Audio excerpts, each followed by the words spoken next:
Tonight on Piers Morgan Uncensored, Prime Minister Rishi Sunak pledges the UK's full backing for Israel and says, "We want you to win." But as the world waits for the Israeli ground offensive, can it retain international support? I'll talk to Ehud Barak, a former Prime Minister of Israel and IDF general. Also tonight, streamer HasanAbi is one of the most influential commentators in the pro-Palestinian movement online. This week he said this about me. I would love to go on a show and call him a baboon in a suit. Well, tonight he can do just that because he'll be with me.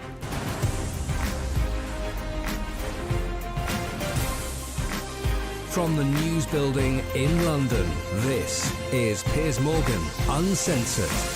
Good evening from London. Welcome to Piers Morgan Uncensored. For all the politics and tribalism that charges the debate about Israel's war, the one thing we should all be able to agree on is surely that every innocent life lost is a tragedy. Thousands of people have been killed already, all leaving behind families who will have to live with unspeakable grief.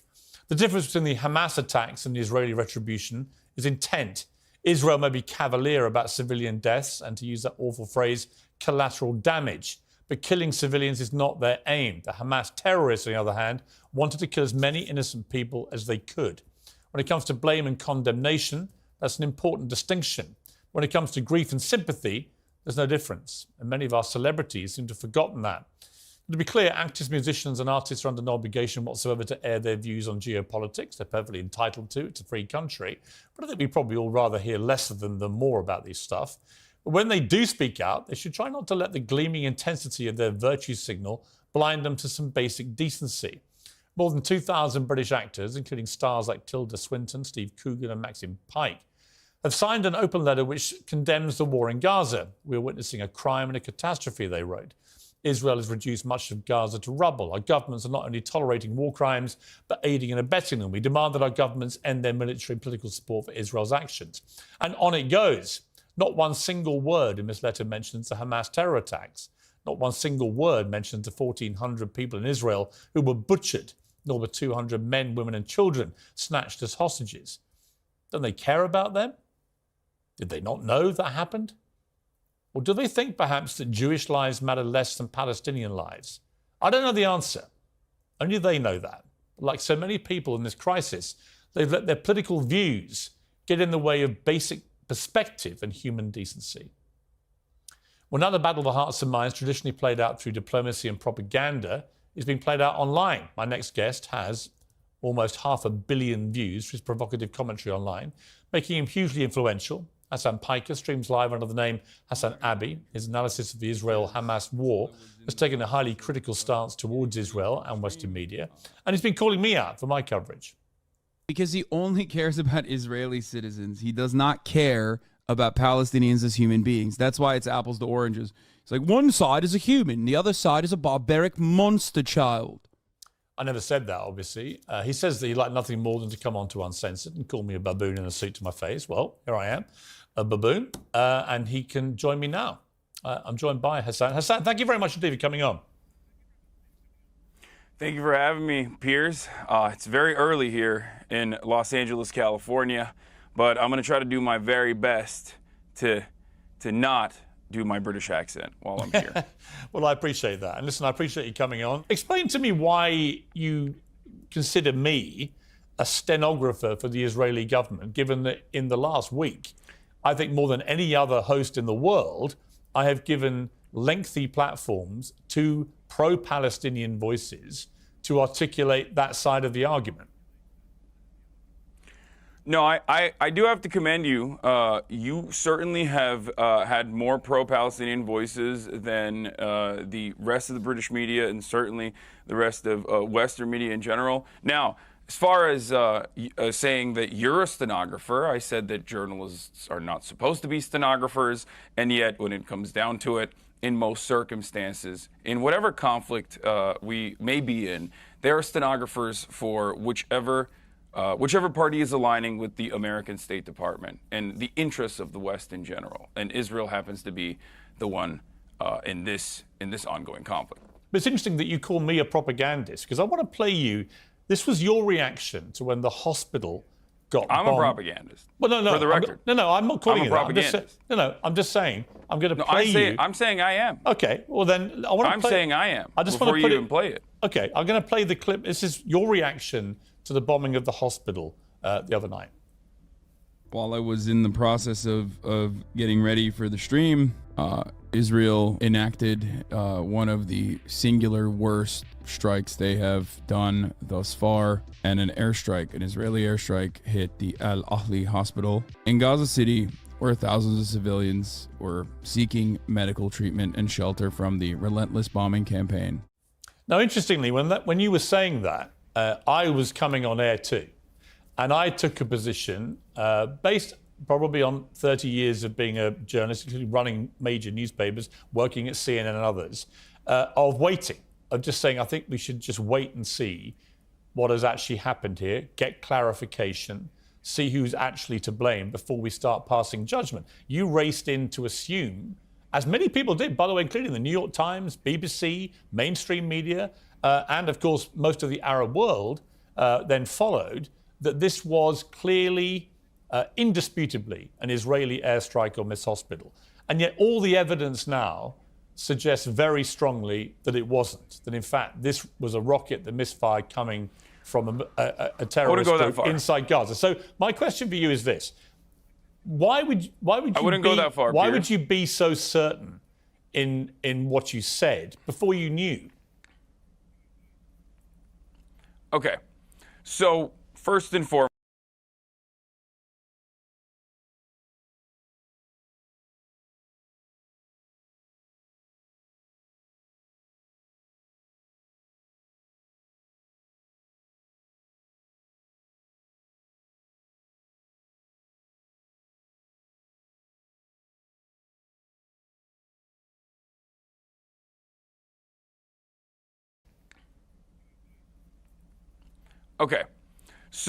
first and foremost, before we get started on this conversation, let's understand. I wouldn't go that far. Why would you be so certain in what you said before you knew? Okay. So first and foremost, before we get started on this conversation, let's understand something very important here. There's no electricity in Gaza. Internet is patchy in Gaza. There's no food in Gaza. There's no water in Gaza. This is all by design. This is because Gaza is under a brutal blockade, a brutal occupation by the Israeli government. Okay? So that plays a role in the fog of war and the misinformation that gets spread. Having said that, however, you made it seem as though there is a certainty that this was 100% not an Israeli airstrike. No, I didn't. And instead, I literally just said it's not a certainty. Okay, sorry. I said the evidence is increasingly pointing to this not being an Israeli airstrike, and that is expert evidence from people who have no skin in the game at all. Yes. Well, I don't know which expert you're talking about, because I think Channel 4 did a pretty good job. As a matter of fact, I would say Channel 4 did probably the best job so far in analyzing everything that the IDF has said. But the reason why I believed, and I still do believe, that the likelihood is that this was an Israeli bombing campaign wasn't only because of the singular verifiable video, the phone video from the balcony that had all of the markings of an airstrike, the fact that the Israeli Air Force was enacting a bombing campaign in the region at the time, according to the Al Jazeera live streaming footage that everyone is using but doesn't understand, the fact that the digital media person for the IDF immediately came out and said that this was actually an airstrike that hit a Hamas target, and that he was sad that there were, casualties at the end of the day, but this was a Hamas target, and celebrated it. And more importantly, I guess, the fact that this hospital had been bombed by Israel. This hospital had been bombed by Israel on Saturday. 22 hospitals have, as a matter of fact, been bombed by Israel since this last saga in the occupation. And this hospital had been bombed directly by Israel, where the cancer ward was destroyed. Israel has been bombing all of these hospitals. Israel has been calling all of these hospitals to evacuate over and over and over again. The medical professionals at the hospital had been called by the Israeli government the day prior, and everyone on the ground assumes that this is an Israeli airstrike. They are the ones who experienced the situation. Hassan, so when you have but the every truth single, is, can I just finish this? if you watch the BBC account of all this last night, by their Verify unit, which was specifically set up by the BBC to be completely dispassionate in these investigations, and they reached a pretty clear conclusion based on circumstantial evidence, I'll make that clear, that this would not have been an Israeli airstrike, including, for example, the size of the crater, which bears no relation to the size of craters normally left by Israeli. So, look, my point is, neither of us know for sure. But you took to your airwaves immediately because actually your, I wouldn't even say unconscious bias, your admitted propagandist bias on your part was that you wanted that to be an Israeli airstrike. It suited your narrative. And I would say that that in itself, in its way, is being a stenographer. Well, you know, you accuse me of being a stenographer. I try and be fair and get to the truth. In your case, I don't think you try to do that.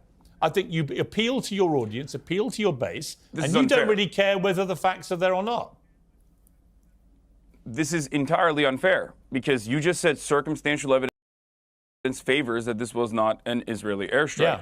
I gave you all of the circumstantial evidence that it does favor that this is an Israeli airstrike. The reason why, however, circumstantial evidence is not enough. And the one thing that I will concede to, because when more information did come out, and no, I do not mean when Israel said that they did not bomb this hospital and it was actually Hamas, and then they turned around and went, never mind, it's not Hamas, it's actually Islamic Jihad. And then they said, we have more evidence coming out in a couple hours. And then the evidence came out, and it turns out it sounded like the phone conversations that they were able to intercept, supposedly, sounded like, by experts at the very least, to be completely false and completely made up. Yeah, but Hasan, I don't think, listen, in all honesty, I don't think, even as you're saying all this, I think you're a smart guy. Piers, let me finish. I think you've looked at all of this, and I think in your heart, you know this was probably not an Israeli airstrike. And I'm just curious why you would, instead of admitting that as facts change, that is your not opinion what I'm changed. saying. That is not what I'm saying at all. I don't understand why you would double and treble down when the evidence is pointing the other way. You're asking me to be on your show. Do you want to talk? Yes. If you're asking me to be on your show, and I want to be on the show, thank you so much for having me on your show. Let me explain exactly what I said, and let me explain to you why I think still, to this very moment, until there is a third-party investigation that is concluded by the UN, the International Criminal Court, or specifically a forensic analyst that looks at the situation, is allowed to be on the ground. This is not just my perspective. This is B'Tselem as well, which is an Israeli organization that has also demanded a third-party investigation occur. I am not going to conclusively say that this was not Israel's fault. I don't expect you to. Because I just gave you, and not because I'm a propagandist. As far as me being a propagandist goes, everyone is a propagandist. I'm just honest about it. You're a propagandist. We have our biases. I'm curious who you think I'm a propagandist for. Honest about my biases. Who do you think I'm a propagandist for? Who do I think you're a propagandist for? Whichever every media is a bad word. I don't. That's just the difference. This is a semantics conversation. I think it's actually quite a serious charge. Hasan, I think it's a serious charge to level, not on a podcaster, but as a journalist who's broadcasting around the world, who has a reputation, I believe, for being fair and impartial, actually, on these issues. It's quite a charge to just say, I'm a stenographer for the Israeli government, or I'm a propagandist. I don't think there's any evidence that I'm either of those things. I'm curious who you think I am doing the propaganda for. While we're having this conversation, 3,000, Piers, while we're having this back and forth, 3,840 Palestinians have been ruthlessly slaughtered in the last incursion into Gaza. I feel like this is an incredibly selfish, self-centered conversation to have. You asked me to be on here. You wanted to hear my perspective. I'm willing to give it to you. I don't want to talk about I don't want to talk about Noam Chomsky style manufacturing consent conversations about how the media is operating in the behest of capital. You were the guy. Listen, you were the guy that called me. There are dead people. Listen, Hasan, I only asked you because you're the guy that called me a propagandist and called me a baboon in a suit. I was curious as to why. You don't want to say who I'm doing the propaganda for. We'll move on. I agree with you. There's a bigger picture here. Let's move on. Let's take a short break. Hasan, let's take a short break. I want to come back. I want to talk to you about what happened on October the 7th, get your reaction to that.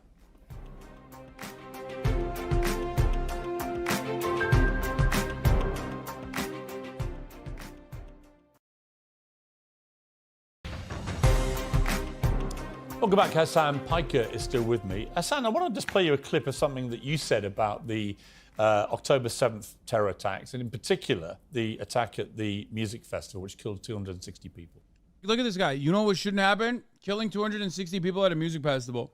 No, you're right, man. That just happened on its own because, like, bad guys wanted to do bad things. You're right. Dude, if they subjugated you to a open-air prison your whole life, you're going to break out eventually when you realize that there's no other way to get out of it. I mean, it sounds to me there, Hasan, that you are in some way saying they had it coming. Were you? No, I wouldn't say that they had it coming. I think that Michael Brooks used to say, analysis is not justification. And while obviously civilian casualties and horrific barbaric acts that were committed on October 7 are completely unacceptable, the important thing to make sure that it never happens again is to analyze what are the conditions as to how it happened to begin with. And I think Ehud Barak is going to be on in a little bit as well, or maybe he's on before me. Yeah. And I'm almost certain that while he has held the keys to the conversation and held the levers of the power in this conversation in many key and critical points, I would go so far as to say that he is among many others who also recognize that the Bibi Netanyahu administration is responsible. This is not just my assessment. This is 85% of the Israeli population's assessment at the time. This is years and years and years of refusing to negotiate with the Palestinian Authority.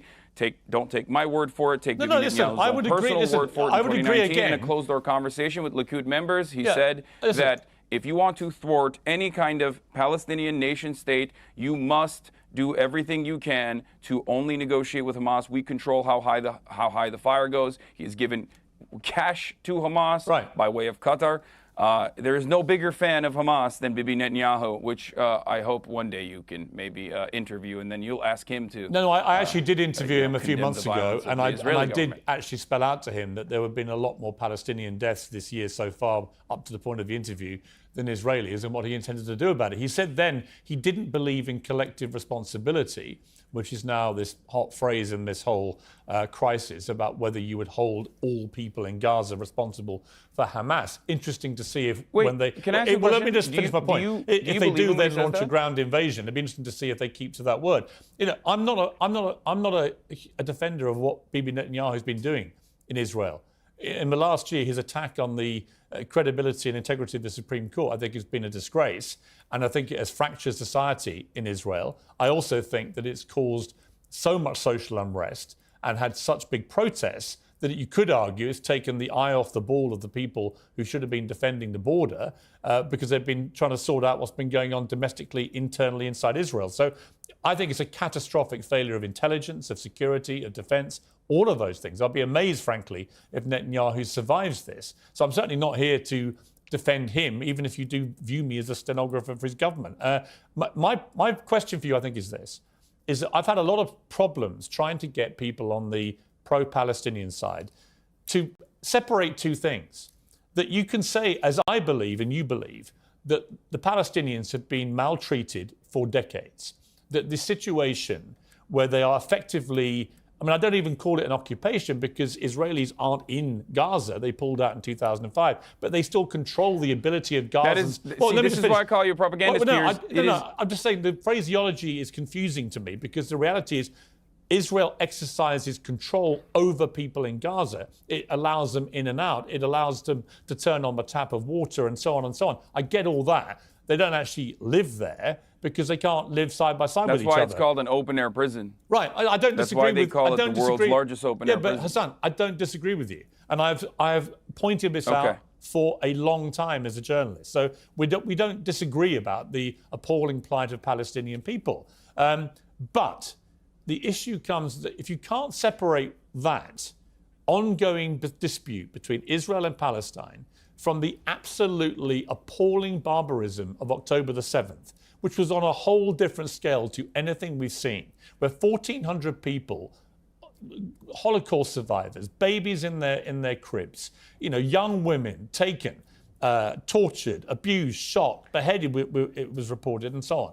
If we can't look at that collectively, and with a general humanity and agreement that that is an absolute atrocity, then there's something wrong with this. And I find that the tribalism on both sides is now so toxic and so frenzied that you get people who literally can't. We've had a bunch of actors, right, signing this statement saying they want a ceasefire in Gaza and calling Israel war criminals and so on.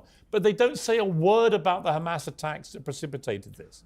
And I find that really hard, right? really hard to accept. But do you agree with them? If they had said, for example, that October 7 attacks were brutal and massacres occurred, and then they said everything else, that Israel is committing war crimes, would you agree with them? Okay, here's what I would honestly say about that. Is Israel not allowed to defend itself from the worst terror attack we've seen since 9/11? Is it not allowed to defend itself it's just odd. after You said 1,400 people in Israel are butchered in that way? And the question then, if you assume that they are able to defend themselves, as any free democratic country, that is the then Israeli the question State becomes, Department line, Hassan, that is the IDF's line, that is the line that everyone Hassan, let me ask channeled. you this. It then becomes a question of how can they defend themselves? If their mission now is to get rid of Hamas, a terror organization that's committed one of the worst acts of terror ever seen, if that is their stated aim, then what they are doing is consistent with that, isn't it? No. Here's why this is actually an abject failure, and this is not just my perspective on the matter. I'm just a dumb idiot with a Twitch stream who is live reacting to the news and trying to make sense of everything as it's ongoing. I usually have a policy of not covering breaking news, and sometimes that policy is violated, but ultimately I am not held up by the same journalistic standards, even though I think I do a much better job than most other news outlets in general. So let me just say this really quickly. You said Israel has a right to defend itself. Absolutely zero people think that this is a ridiculous statement. However, how Israel is defending itself is collective punishment. Now, collective punishment in the form of depriving 2.2 million people of electricity, collective punishment in the form of depriving them of water, of food, collective punishment of in the form of 51 people dying in the West Bank, where, there is no Hamas in the West Bank, and yet 51 people have died because in the West Bank, settlers that are occupying Palestinian territory in violation of the international law, settlers who are doing an act of colonial terrorism, and this is not my statement on it, this is international law, that are doing horrifying things by simply just existing there and maintaining the presence with an occupying force in the form of IDF, who is ritualistically humiliating Palestinians in a structure that B'Tselem, an Israeli organization, calls the permit regime, where every waking moment of Palestinians' lives in the West Bank are absolute hell, where they have no legal recourse. 51 Palestinians have died, and that was before the Ramallah the Ramallah protest that happened last night, and the Israeli forces were opening up with live fire on protesters last night. So who knows what that death toll has become? This is all a product of Israel being an apartheid state. This is a violent apartheid state. There is no way to be a peaceful Hassan, apartheid let me ask you state. this. It is a violence. It is a violence required for its maintenance. Okay, listen. And that violence is frustrating people. I hear you. That violence is radicalizing people. But here's Hold on. As far as Israel, as far as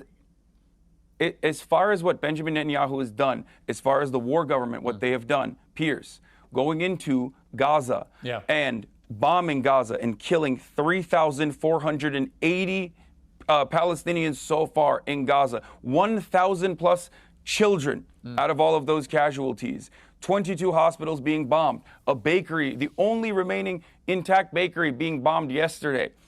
These are horrifying crimes that you would openly say are horrifying and unjustifiable when Russia does it, but when Israel does it, Israel has a right to defend itself. This is identical to the same talking points that I've heard from every Israeli administration official. It's the same talking points that I've heard from American politicians championing the exact same talking points. It's the same thing that I've heard from everyone else in the media. You might have been against the Iraq war, and you use that, but you're using that for evil, in my opinion, at this point, if you are not sitting here and condemning those acts of war crimes, those acts of violence, those acts of collective punishment.